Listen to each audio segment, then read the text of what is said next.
começando mais um Questão de Saúde e o assunto de hoje é o sono e os distúrbios que as pessoas podem ter enquanto dormem. Para falar sobre esse assunto, eu estou aqui no consultório do Dr. Jaime Perger. Ele é formado em enfermagem, em odontologia e é especialista na odontologia da medicina do sono. Muito obrigada pela sua participação, Dr. Jaime. Obrigado a você.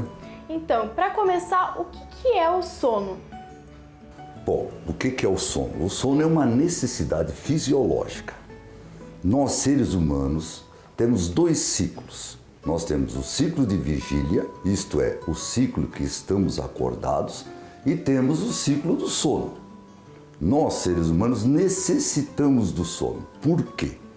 Porque durante o sono é realizada várias tarefas fisiológicas que o nosso corpo realiza para que possamos, no dia seguinte ou quando acordarmos, estarmos em condições fisiológicas normais. E como que funciona esse ciclo do sono? O ciclo do sono funciona da seguinte maneira. Nós, seres humanos, possuímos somente dois órgãos elétricos. O coração, temos o eletrocardiograma, e temos o cérebro, onde que existe o eletroencefalograma. O que acontece durante o sono? Nós passamos por uma arquitetura. Essa arquitetura do sono, como ela é realizada? Ela é realizada em 4 ciclos. N1. Então, no sono normal, o que deve acontecer? Nós, em vigília, estamos entre 15 e 16 mil ciclos durante o dia. Acontece isso. 15, 16 dias em vigília, quando estamos acordados. Quando nós fazemos o N1, nós baixamos para 12 mil. N2 para 8 mil. N3 em torno de 6 mil. E aí vem o sono REM, movimento rápido dos olhos. E voltamos a ter 15 mil. E nesse ciclo acontecem vários fenômenos fisiológicos do tipo, enquanto fazemos o sono REM, nós temos uma liberação hormonal. Nós liberamos o quê? Cortisol, que vai nos dar a proteção contra resfriado, contra doenças imunes. Nós temos a bombazina, que ela é responsável pela pressão arterial. Então nós temos muitas pessoas que tomam o remédio para a pressão, mas o problema é durante a noite, que não faz o ciclo bem feito, não dorme bem e, consequentemente, no dia seguinte a pressão vai estar alta. E nós temos o hormônio mais importante de todos, que é o GH, o hormônio do crescimento. Por quê? O hormônio do crescimento. Nós somos grandes, não vamos crescer mais, mas observamos o seguinte: por que as crianças, quando nascem, elas mamam e dormem, mamam e dormem?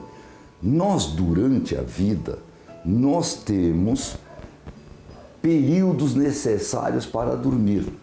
Então, quanto mais jovem se é, mais se dorme. Pois é, quanto tempo uma pessoa precisa dormir? Por faixa etária. Então, de 0 a 10 anos, dorme-se muito mais. 10 horas, 12 horas de sono, uma criança de 6, 7 anos seria o ideal que dormisse. Porque com isso ela faria vários ciclos do sono e estaria em ótimas condições de saúde. Lógico que uma pessoa com 60, 70 anos de idade, muitas vezes 6 horas de sono é o suficiente. Então, esse horário de sono é relativo à idade da pessoa. É nesse fator que se concentra. Quanto mais jovem, mais se dorme. Quanto mais velho, menos se dorme. E uma curiosidade, se a pessoa fica forçando o sono, mesmo depois de já ter dado esse tempo suficiente, isso também é prejudicial? Tudo que é anormal é prejudicial. Nós temos Por que hoje nós estamos... O problema de sono hoje é um problema de saúde pública.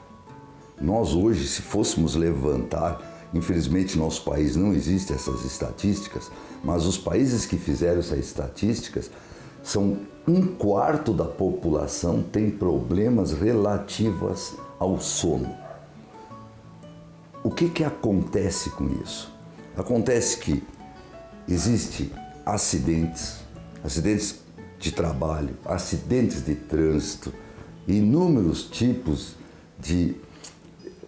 À noite, a pessoa que obesa, a obesidade mórbida, algumas características levam a acidente vascular cerebral.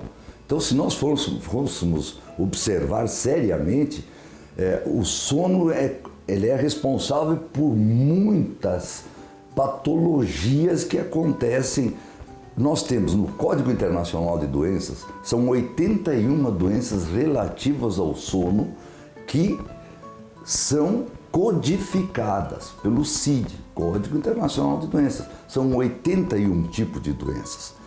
Somente para se tomar uma delas, as insônias, isto é, a dificuldade de dormir, são em número de 13, das mais simples às mais complicadas, só nesta área. Então, você forçar o sono, não há como, já não é mais um sono normal. O sono normal é aquele sono que o nosso corpo necessita. É aquilo que a gente levanta quando a gente acorda, ou melhor, quando a gente acorda bem. E o que acontece quando a pessoa dorme esse tempo suficiente, mas ela não acorda bem, ela acorda cansada? Isso já é um distúrbio de sono ou é uma insônia normal? Não. Já é patológico.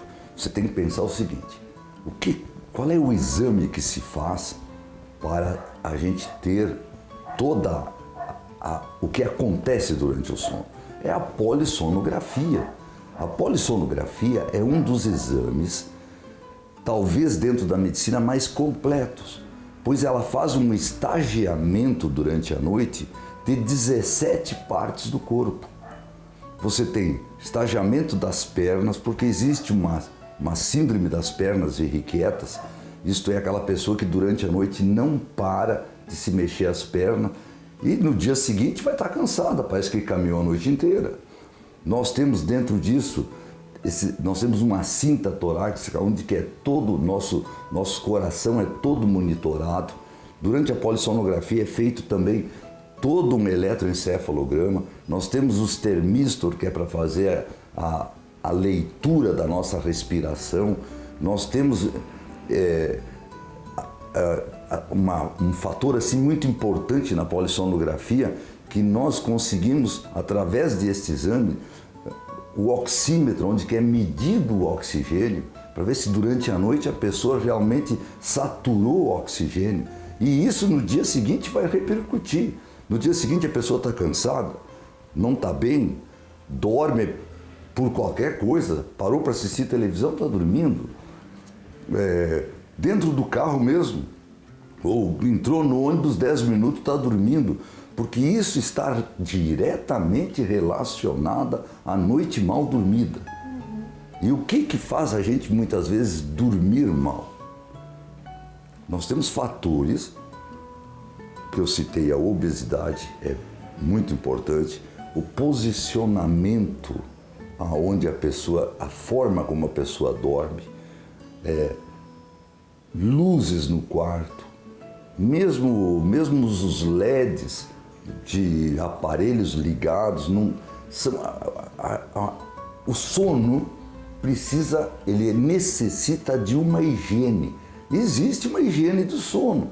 Você se preparar para dormir.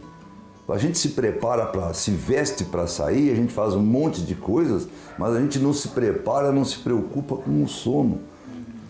E o sono é fundamental. Sem dormir bem, não se vive bem. E nós estamos vivendo num período muito difícil de sono por um fator. O fator a luz artificial veio, os nossos avós não possuíam esse problema. Porque chegava à noite, à noite se dormia. Hoje, o que acontece? A luz artificial, principalmente a luz branca, a luz fria, à noite, fora as telas de telefone, tela de tablets, as telas de computador, isso tudo, até elas serem absorvidas, ela leva um determinado tempo. Você desliga o computador, mas mesmo assim fica um determinado tempo aqueles LEDs dentro do seu cérebro registrado. E isso leva você a dormir mal. Infelizmente, nós estamos vivendo num período do ciclo de vida atual muito ruim. Existe um hormônio que é feito naturalmente, ele é feito natural, chama-se melatonina. Esse hormônio todos nós liberamos no final do dia, quando começa a escurecer. O que está havendo? Está havendo que esse hormônio, devido à luz, ele está cada vez sendo menos encontrado. E o que faz esse hormônio? Esse hormônio natural do organismo, que o organismo fabrica para se preparar para dormir. Esse é um hormônio que ele vem para acalmar a pessoa, para dar à pessoa as condições necessárias para ter uma boa indução ao sono. E é muito importante essa parte de dormir bem, e tem gente que confunde o dormir bem com roncar. Só que na realidade isso é um distúrbio do sono, né? O que é o ronco? O que acontece durante o ronco? Perfeito. Nós temos uma anatomia, isto é, a nossa anatomia normal seria mais ou menos isso que está aqui. Nós teríamos palato duro, palato mole e todo o complexo muscular da língua. Devido à força da gravidade, nós vivemos sob gravidade e, consequentemente, o que ocorre? No momento que nós dormirmos, existe um relaxamento. Esse relaxamento faz com que o palato duro, por ser palato duro, ele não se mexe porque é osso. Mas o palato mole, ele cai, ele perde essa movimentação, ele perde a elasticidade e todo o complexo da mandíbula, isto é, língua e todos os músculos que são muito fortes, os músculos da deglutição são enormes, são fortes, eles fazem com que eles decaem, eles caem, eles voltam para trás, eles acabam comprimindo a estrutura do palato mole juntamente com todo o complexo da língua. A obstrução. Essa obstrução, se ela for uma obstrução leve, nós teremos o ronco. E se nós tivermos muito forte essa obstrução, nós fazemos as apneias. Isto é, as apneias é a total obstrução de passagem de ar. E existem apneias que chegam a 40 segundos. E isso faz com que o oxigênio no organismo, ele decaia, ele acaba se oxidando. E isso faz com que no dia seguinte as pessoas estão cansadas, porque durante a noite não oxigenaram o suficiente seu corpo, seu organismo. Então passam o dia cansados, parece que mal-humorados, porque tudo está relacionado à qualidade de vida. Então, dormiu mal não vai ter boa qualidade de vida, em hipótese alguma. Isso nós temos estudos enormes sobre isso, estudos grandes feitos pela Academia Americana de Sono, onde foram feitos esses estagiamentos, N1, N2, isso é uma ciência tão nova, que isso aí foi realizado em 2008. E existe algum níveis de ronco? Esse ronco ele pode virar apneia ou a pessoa só ronca, a pessoa tem a apneia mais séria? A polissonografia, o registro do sono, ele nos dá condições plenas de nós avaliarmos os pacientes. Essa avaliação dos pacientes é feita de que maneira? Dependendo do número de apneias que há durante a noite, são consideradas leves, moderadas ou graves. Fora isso, também nós temos a possibilidade de vermos se foi somente sono com ronco ou se houve muitas apneias. Então a polissonografia nos dá plenas condições de avaliarmos a realidade do paciente. E você já falou que a obesidade é um fator importante, mas muita gente diz que dormir de barriga para cima faz a pessoa roncar. Isso é em função de que está tendo mais pressão no local? Conforme eu mostrei, você tenta imaginar o seguinte: como vivemos sob força de gravidade e no momento que essa musculatura de toda essa região, ela deflexiona, ela perde elasticidade pelo sono, você tem que imaginar o seguinte: se nós perdemos essa elasticidade, estamos sob efeito da gravidade e ainda estamos em decúbito dorsal, então isso faz com que realmente aumente muito. Lógico, existe, é provado isso. Tanto é que na polissonografia você tem a possibilidade de avaliar as posições em que o paciente dormiu durante a noite. Isso também é importante e é registrado na polissonografia. E questões de sexo e idade também são fatores que determinam a questão do ronco e da apneia? Sim, nós temos assim, conforme nós vamos ficando mais velhos, essa nossa elasticidade muscular vai se perdendo. A mulher, até a menopausa, ela tem uma saúde muito protegida pelos hormônios, mas depois que ela passa o período, esse período da menopausa, ela também passa a sofrer os mesmos malefícios da idade que o homem tem.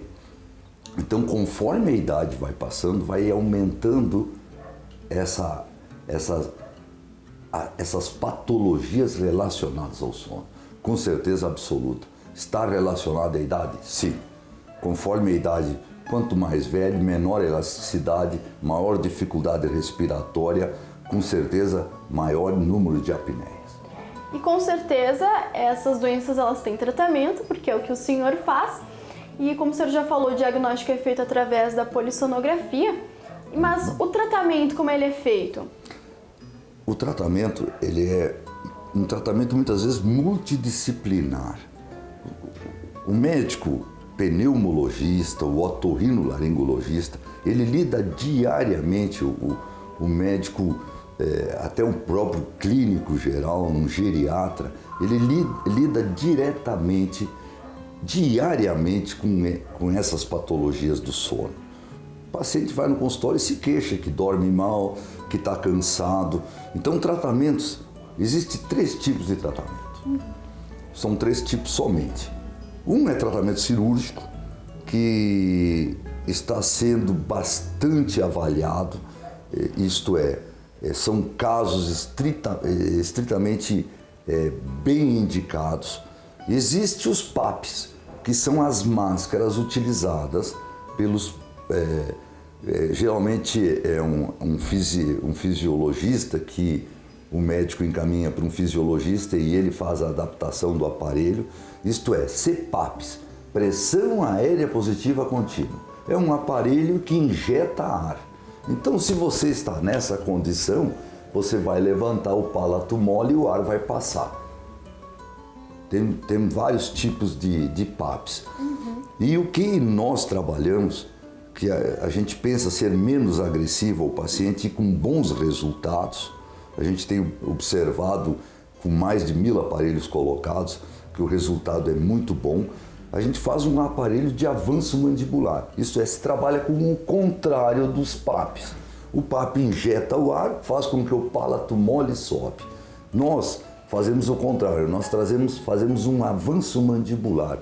Trazemos a nossa mandíbula para frente e, consequentemente, nós deixamos espaço para o ar passar entre o palato mole para poder ele entrar dentro da faringe, laringe e pulmão. E são esses aparelhos aqui que o senhor tem? São vários tipos de aparelho. Nós temos aparelhos são várias formas de aparelhos. São aparelhos simples, fáceis. Geralmente eu gosto de trabalhar fazendo um aparelho teste, porque você gasta menos, cobra menos do paciente e vê se realmente o paciente se adapta e se sente bem. E depois você faz um aparelho definitivo, que é um aparelho para muitos anos. O que eu tenho a dizer é que realmente funciona. A gente consegue fazer o bem. Fazer o bem, isso é, fazer com que a pessoa durma com melhor qualidade. Porque se dormir com melhor qualidade, vai ter uma melhor qualidade de vida. E é isso que eu acho que todo profissional na área de saúde tem que fazer. Procurar dar a seu semelhante uma melhor qualidade de vida. E para finalizar, eu gostaria que o senhor desse algumas dicas de pequenas ações que as pessoas podem fazer para ter uma qualidade de sono melhor, para melhorar esse sono, para pegar no sono mais rápido. Perfeito. Existem manuais de qualidade para que a pessoa se prepare para dormir. Isto é, o ideal seria uma cama confortável, sem luminosidade, que a pessoa tivesse um travesseiro confortável, que não fosse alto demais ou que se não fosse baixo demais, onde que realmente o pescoço pudesse ficar numa posição confortável. Fora isso, nós temos a higiene do sono consiste em a gente eliminar assim café, as cafeínas, refrigerante tipo Coca-Cola, todos esses produtos, o chá, todos esses produtos que tem dentro dele substâncias que fazem com que você tenha dificuldade, que são estimulantes. Então, no mínimo umas 2 horas antes, nós deveríamos eliminar esse tipo de substância. Televisão no quarto já foi comprovado em muitos estudos que é contraindicado. Mas nós vivemos hoje um momento difícil, foi naquilo que eu falei, referente à luminosidade. Eu penso que o ideal seria que as casas possuíssem lâmpadas quentes à noite, isto é, luz amarela, porque a luz amarela vem dentro dos nossos antepassados, trazemos na nossa genética, aonde que os nossos antepassados viviam perto do fogo, aquela luz amarela do fogo, e isso fazia com que eles dormiam. A luz branca, ela é a luz do dia, ela tem dentro dela componentes que fazem com que dificultem o nosso sono, a nossa qualidade. Então tá, muito obrigada, Dr. Jaime, por esclarecer as nossas dúvidas, né, nesse assunto que com certeza é de extrema importância para todo mundo, né? E este foi o Questão de Saúde de hoje. Muito obrigada pela sua audiência e nos encontramos no próximo programa.